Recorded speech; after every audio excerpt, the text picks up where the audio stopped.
too fast to prepare for this. Tripping in the world could be dangerous. Everybody circling as vultures, negative, nepotist. Everybody waiting for the fall of man. Everybody praying for the end of times. Everybody hoping they could be the one. I was born to run, I was born for this. Whip, whip, run me like a racehorse, pull me like a ripcord, break me down and build me up. I wanna be the slip, slip, word upon your lip, lip. Rather that you rip, rip, break me down and build me up. Whatever. Conversation with Yuri Alexandrovich Besmenov, who is a defector from the Soviet Union, a former propaganda agent for Novosti and the KGB. Will continue after this message. Getting back to life inside the Soviet Union or inside communist countries in general, in this country, at the university level primarily, we read and hear that the Soviet system is different from ours, but not that different, and that there is a convergence developing between all of the systems of the world,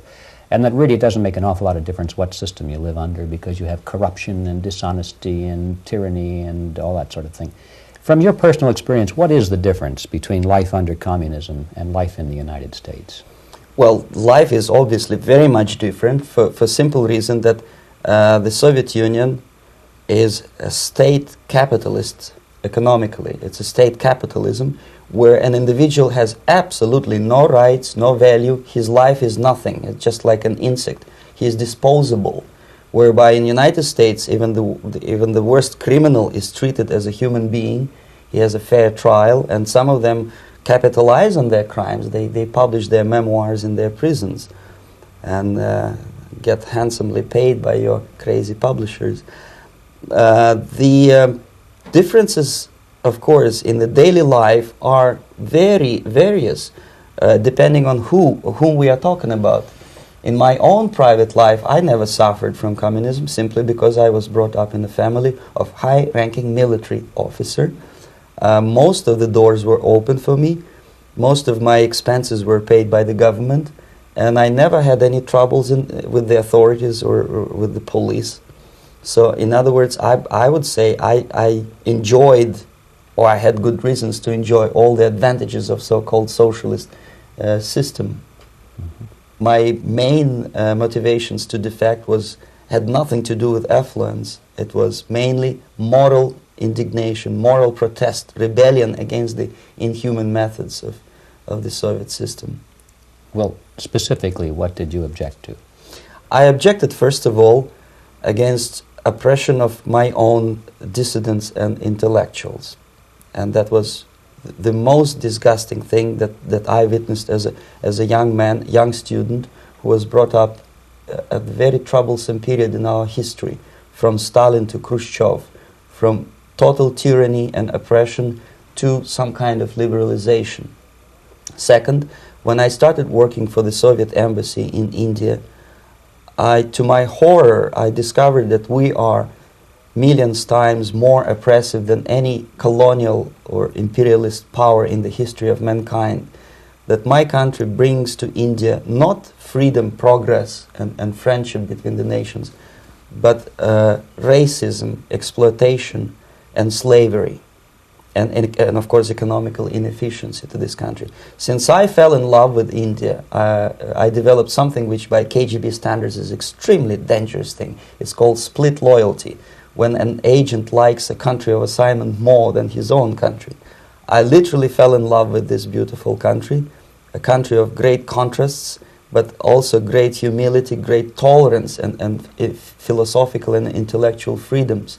My ancestors used to live in caves and eat raw meat when India was a highly civilized nation 6,000 years ago. So obviously the choice was not to the advantage of my own nation. I decided to defect and to entirely dissociate myself from that brutal regime. Mr. Besmenov, we've read a lot about the concentration camps and the slave labor camps under the Stalin regime. Now the general impression in America is that those things are part of the past. Are they still going on today, or what is the status? Yes. There is no qualitative change in the Soviet concentration camp system. There are changes in numbers of prisoners. Again, this is unreliable Soviet statistics. We don't know how many political prisoners are there in the Soviet concentration camps, but we sure know from various sources that at each particular time there are close to 25 to 30 million of Soviet citizens who are virtually kept as slaves in forced labor camp system. The size of population of a country like Canada is serving terms as prisoners. Incredible. So I would say that those intellectuals who try to convince American public that concentration camp system is a thing of a past are either conscientiously misleading public opinion, or they are not very intellectual people. They're selectively blind. They lack intellectual honesty when they say that. Well, we've spoken about the intellectuals in this country and also the intellectuals in the Soviet Union. What about down at the broad mass level? Do the people in general, the working people, the workers in general in the Soviet Union, do they support the system? Do they tolerate it? What is their attitude? Well, average Soviet citizen, if there is such an animal, of course, does not like the system because it hurts, it kills. He may not understand the reasons. He may not have enough information or educational background to understand. But I doubt very much there are many people who are conscientiously supporting the Soviet system. There are not such people in USSR. Even those who have all the reasons to enjoy socialism, people like myself, who were a member of journalistic elite, they also hate the system for different reasons, though. Not because they lack material affluence, but because they are unfree to think, they are in constant fear, duplicity, split personality. And this is the greatest tragedy for my nation. Well, what do you think are the chances of the people actually overcoming their system or replacing it? There is a great possibility that system will sooner or later be destroyed from within. There is a self-destructive mechanism built into any socialist or communist or fascist system. Because there is lack of feedback, because the system does not rely upon loyalty of population. But until this Soviet junta is being supported by the Western so-called imperialists, that is, multinational companies, establishments, governments, and let's face it, intellectuals, so-called academia in the United States is famous for supporting the Soviet system. As long as the Soviet junta will keep on receiving credits, money, technology, grain deals, and political recognition from all these traitors of democracy or freedom, there is no hope, there is not much hope for changes in my country, and the system will not collapse by itself simply because it's being nourished by so-called American imperialism. This is the greatest paradox in history of mankind, when capitalist world supports and actively nourishes its own destructor. I think you're trying to tell us something in this country. Mm-hmm. I'm trying to tell you that it has to be stopped unless you want to end up in Gulag system and enjoy all the advantages of socialist equality, working for free, catching fleas on your body, sleeping on the planks of plywood in Alaska this time, I guess. Mm-hmm. That's where Americans will belong, unless they will wake up, of course, and force their government to stop aiding Soviet fascism. Mm-hmm. Well, you told us a moment ago why you left the system. I'd like to hear the details of how you did it. It must have been a very dangerous thing. It was not so dangerous, it was crazy. First of all, because defecting in India is virtually impossible, thanks to very strong pressure from the Soviet government. Excuse me, you were in India on assignment at that time? Yes, I was working for the Soviet embassy in New Delhi as a press officer. Mm-hmm. And defecting for a Soviet diplomat is next to impossible. It's a suicide, as I said, because a great friend Indira Gandhi pushed a law through parliament which says, and I quote, "No defector from any country has a right of political asylum in any embassy on the territory of Indian Republic," which is a masterpiece of hypocrisy. No other defector but a Soviet one needs a political asylum. So knowing that perfectly well, I planned a craziest possible way to defect. I studied counterculture in India. There were thousands of young American boys and girls with no shoes, long hair, smoking hash and marijuana, studying sometimes Indian philosophy, sometimes simply pretending that they study. And they greatly annoyed Indian police, and they were laughing stock of Indians because obviously they were good-for-nothing students. I studied carefully where they congregate, what routes they travel, what language they speak, what do they smoke. And one day I simply joined a group of hippies to avoid detection of Indian police. I was dressed as a typical hippie with blue jeans, long kameez shirts with all kind of nice decorations like beads, long hairs. I bought a wig because for several weeks I had to turn myself from a conservative Soviet diplomat into a very progressive American hippie. And that was the only way that I could avoid detection. It was very interesting experience, but it was necessary because from my own knowledge as a member of Soviet embassy staff, I knew that there were many cases when Soviet defectors were betrayed by Indian police, and also some Western embassies played a very dirty role in betraying the Soviet defectors. According to our information, they were some, I wouldn't call them double agents, but simply amoral people working for this for the United States embassy, and confiding in people like this would be a suicide. So I had to be extremely careful. I could not trust anyone, and that was the reason for such a crazy way to defect. Well, had you been caught in the act of trying to get out, what would have happened to you? Oh, most likely I would end up in concentration camp, or depending on the situation and on the whim of some bureaucrat in KGB, maybe even executed. This is normal practice, quietly, of course, not publicly. But that would be the end of my defection, of course. Well, when did you finally make it to the United States? In 1970, after about 6 months of debriefing in Athens by the CIA, and I presume FBI too, they let me go first to Germany, then to Canada. That was my decision. I had to change my identity to protect my family and my friends in USSR. And also I was a little bit paranoid knowing that both Soviet KGB and probably some double agents within the American system may be after me. So I wanted to settle down as far away as possible. I requested CIA to give me some kind of new identity and just let me go on my own. And I settled in Canada. I was a student.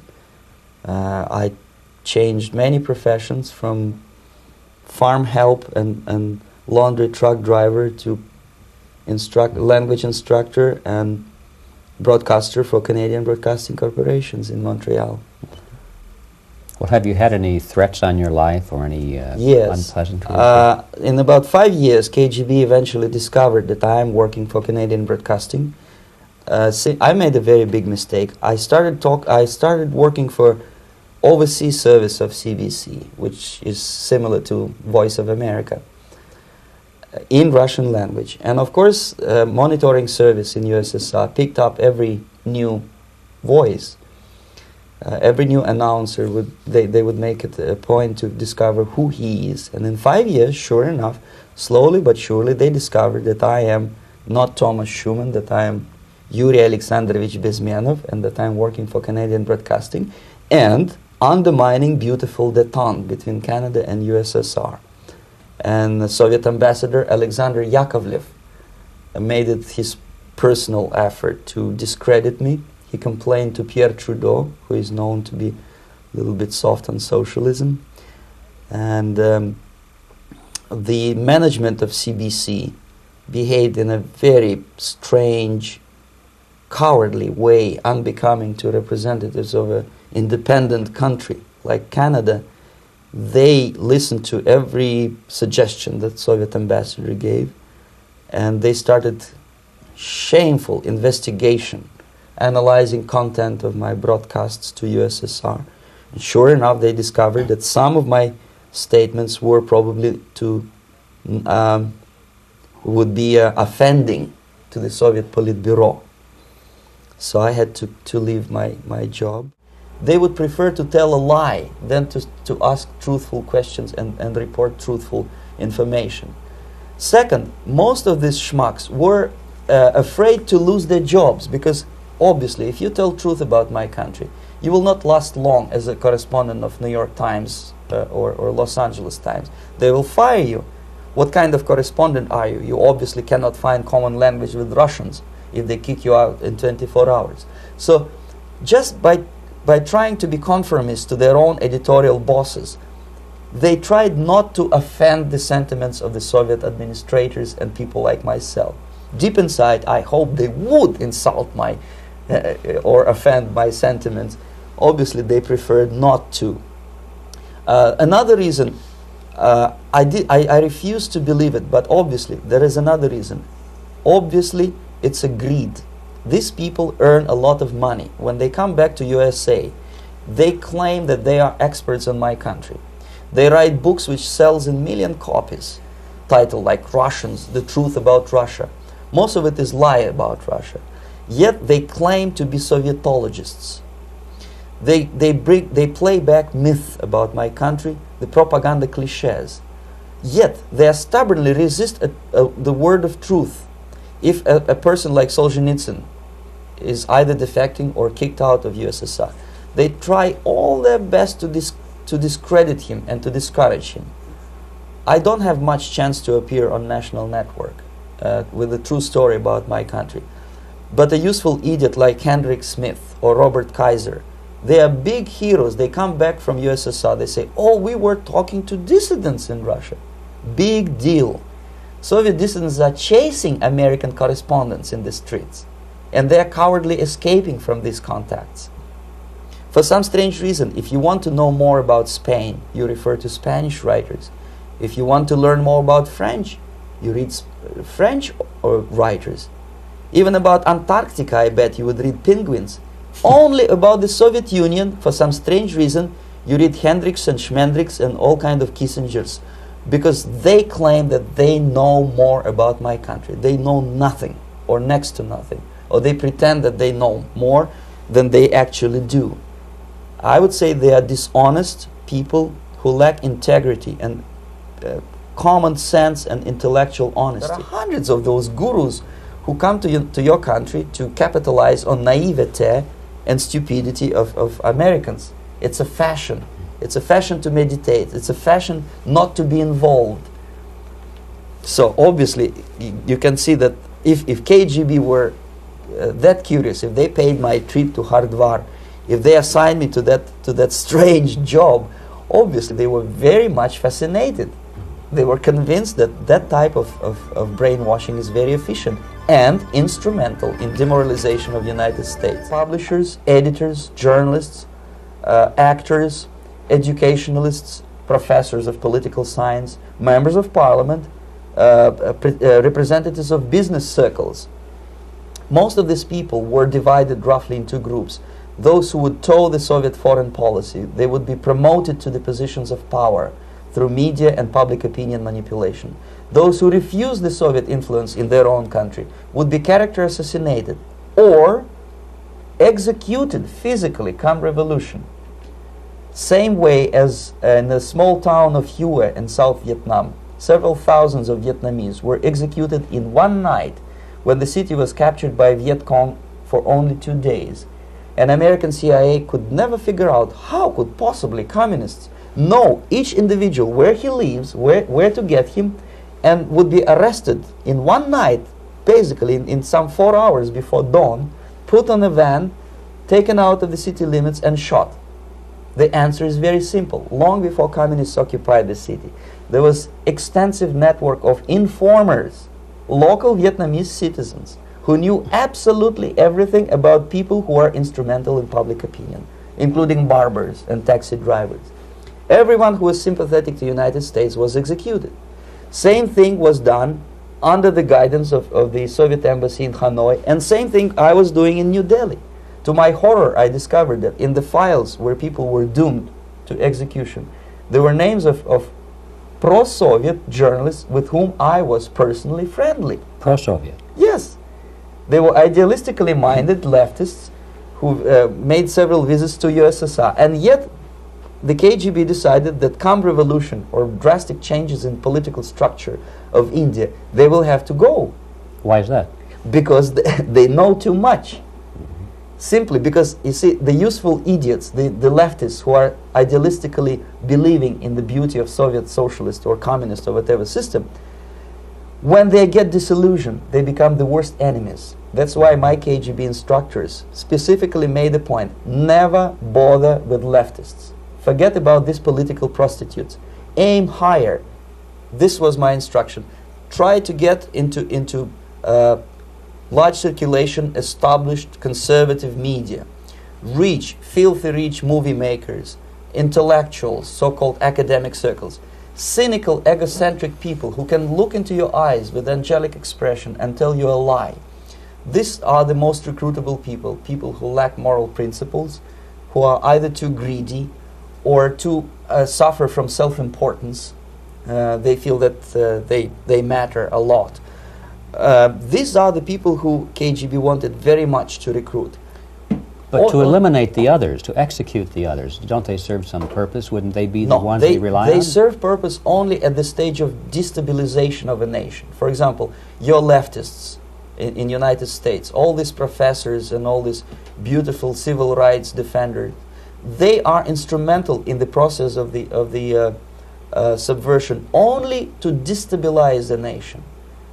When their job is completed, they are not needed anymore. They know too much.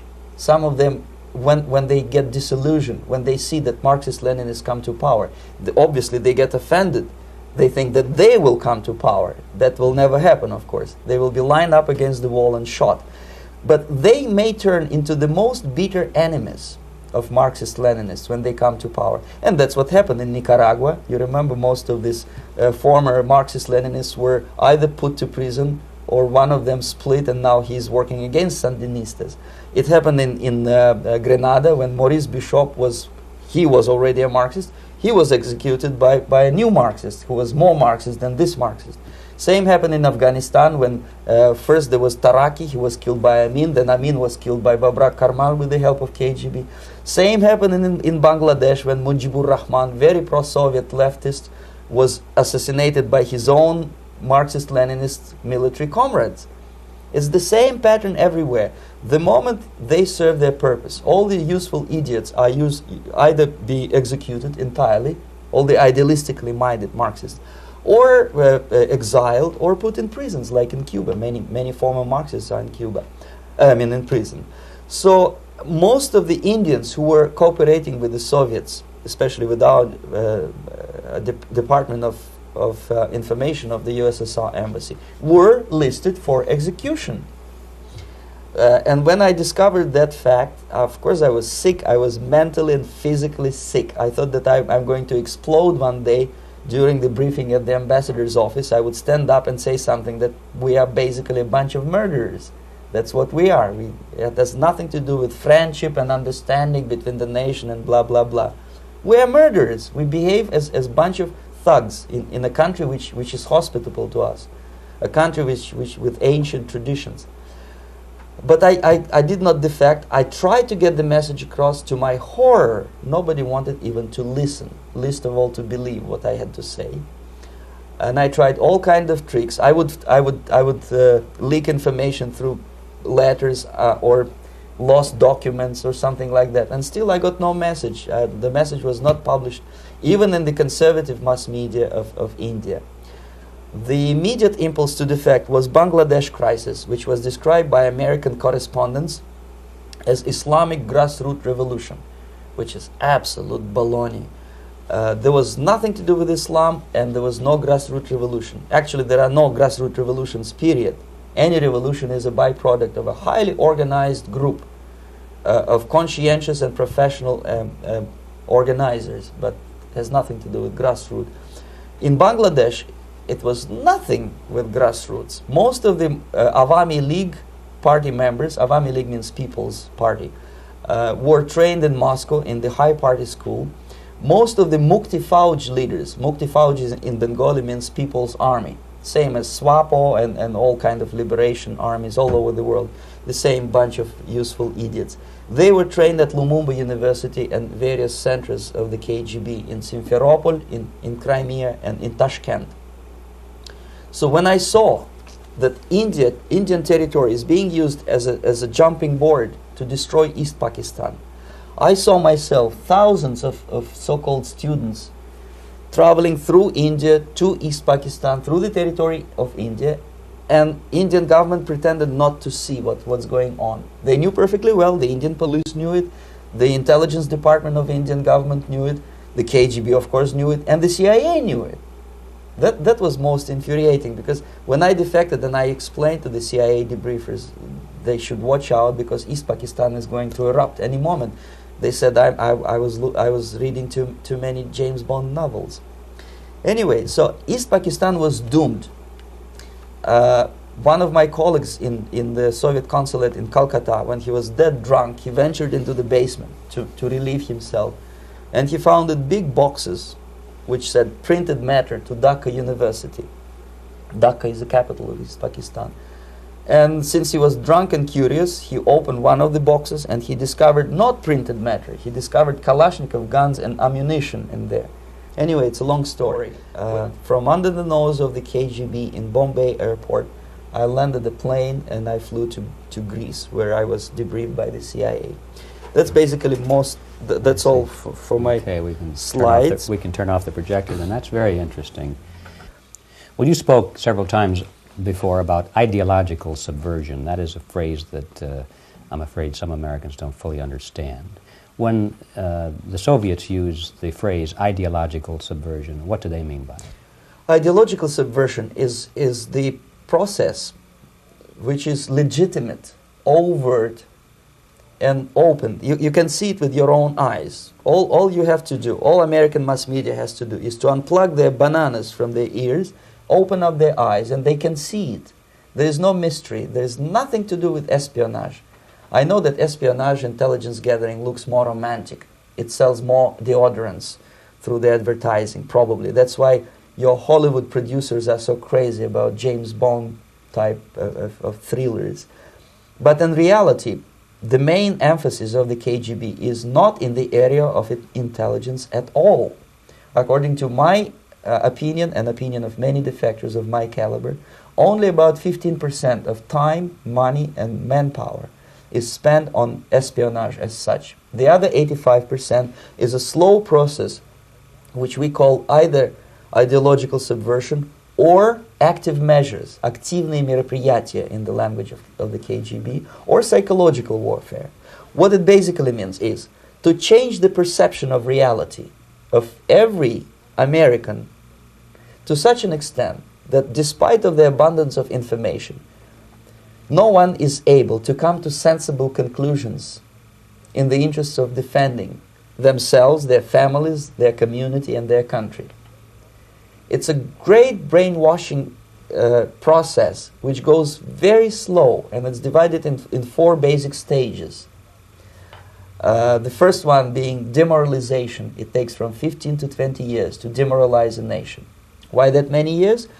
Because this is the minimum number of years which requires to educate one generation of students in the country of your enemy, exposed to the ideology of the enemy. In other words, Marxism-Leninism ideology is being pumped into the soft heads of at least 3 generations of American students without being challenged or counterbalanced by the basic values of Americanism, American patriotism. The result you can see.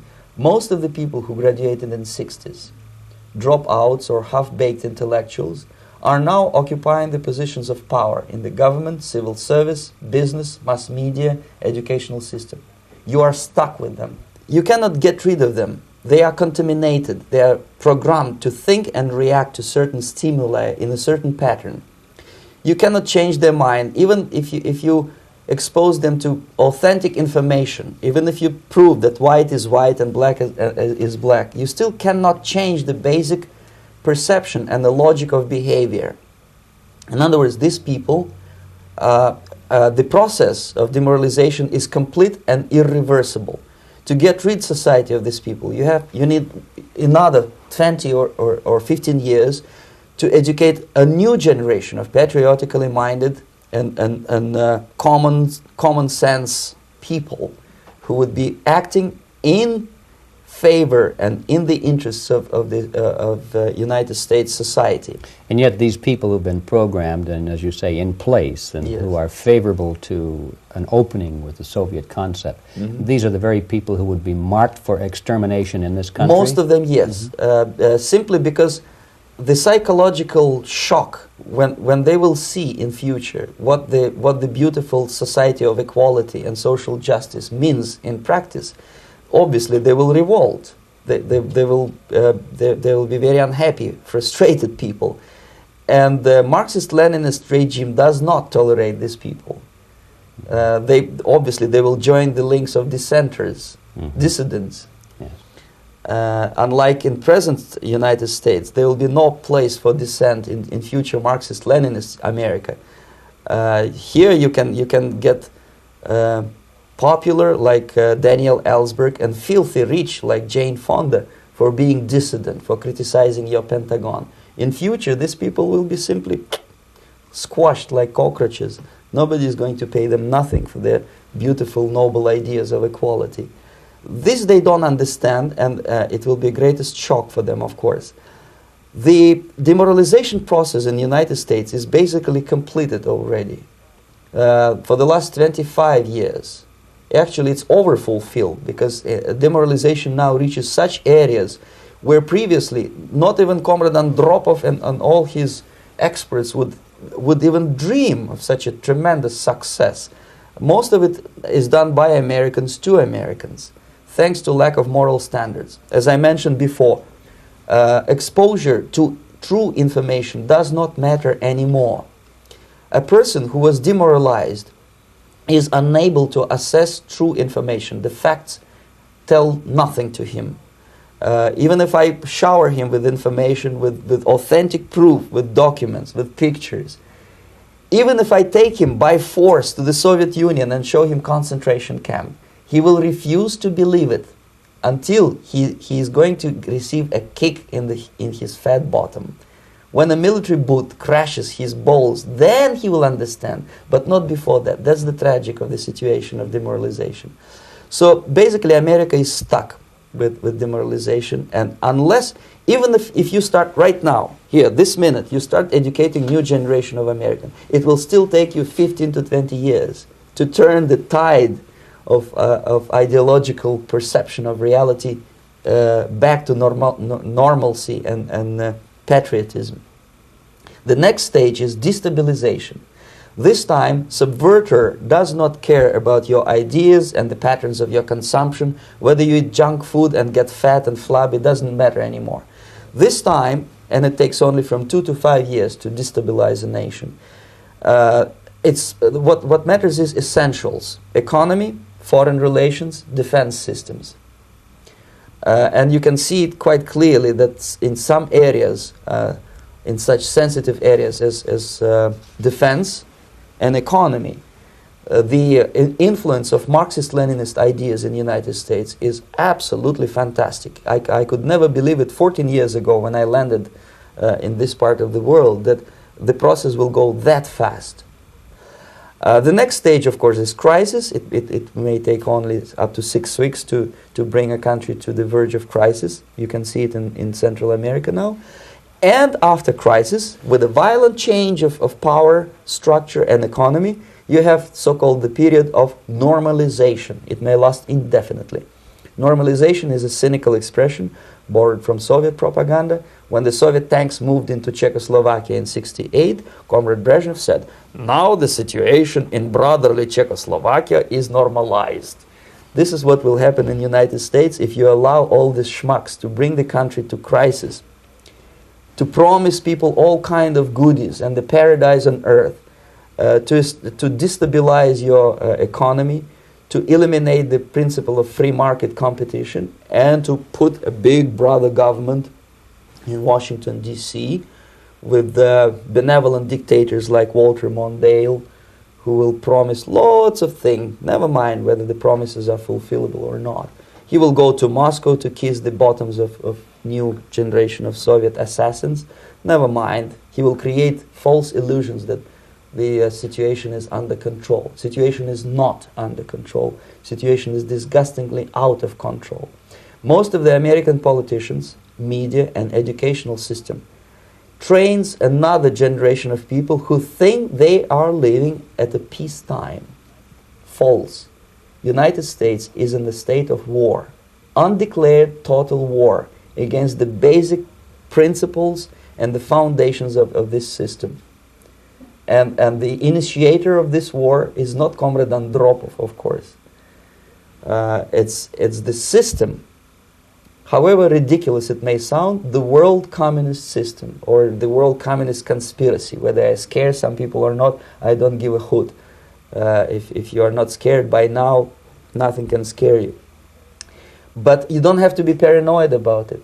What actually happens now, that unlike myself, you have literally several years to live on unless the United States wake up. The time bomb is ticking. With every second, the disaster is coming closer and closer. Unlike myself, you will have nowhere to defect to, unless you want to live in Antarctica with penguins. This is it. This is the last country of freedom and possibility. Okay, so what do we do? What is your recommendation to the American people? Well, the immediate thing that comes to my mind is, of course, there must be a very strong national effort to educate people in the spirit of real patriotism, number one. Number two, to explain them the real danger of socialist, communist, whatever, welfare state, big brother government.